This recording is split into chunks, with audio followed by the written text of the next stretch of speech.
Sabi nila ang pinakamagandang discovery sa buhay, hindi pinaplano, na pagkakasunduan lang ng tadhana at gutom. Biglaan lang talaga to ha, kasi bibili dapat ng hamster si Aliana. Pero sold out at nagutom yung mga bata. Wala talaga yung plano, as in nag-e-bike lang kami, pauwi na dapat, walang listahan, napadaan lang kami talaga dito. Maliit na store lang to, hindi mo halos mapapansin, mini Korean store to dito malapit sa bahay namin. Maliit lang siya, pero grabe parang portal papuntang Korea. Naguguluhan nga yung isip ko kung ano yung uunahin ko, kung ano yung kakainin ko, kung ano yung bibilin ko. Na-overwhelm talaga ako at affordable naman yung mga tinitinda nila dito. Nagagandahan ako dito pagpasok ko pa lang kasi meron na silang mini store at meron silang dining nook dito. At yes, hindi mawawala ang fresh lettuce. For dine-in as is yung binayaran ko, pero since yung mga bata na gustong kumain dito at ma-experience, nag-add pa ako ng additional pang 20 to 25 pesos each. Kung first time nyo itong ma-experience, don't worry, may mag-a-assist naman sa inyo. At medyo spicy talaga itong napili namin, pero yung pinaka-spicy sauce niya,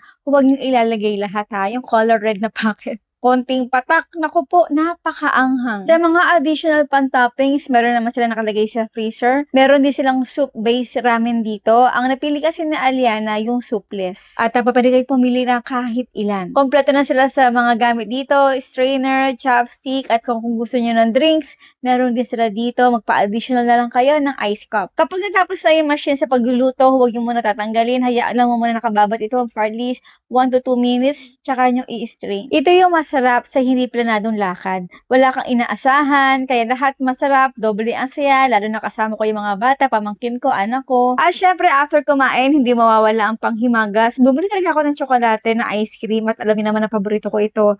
Pero hindi ko inaasahan na napakasarap pala nito, grabe. Medyo hindi na ako nakakatikim ng nakalakihan ko ng brand ng ice cream, pero ngayon lang ako ulit nakatikim nito kasi nga medyo nawawala na yung pagka-original na lasa ng mga ice cream nowadays. Pero ito, ang sarap. Grabe. At kung mapapadaan nga kayo dito, ito yung bilhin ninyo. Ang sarap. At syempre, marami rin kayo pagpipilian ng mga iba't ibang klaseng ramen at itong toppings nila. At ang Yakult, naku, ngayon ko lang naalala na hindi pala ako nakabili ng Yakult. Gustong-gusto ko talaga ito matikman. At sobrang dami pang mga snacks, candies. At syempre, kung gusto nyo rin ma-experience namin, ito yung kanto ng San Jose, kaliwa yan, pero bawal kumaliwa.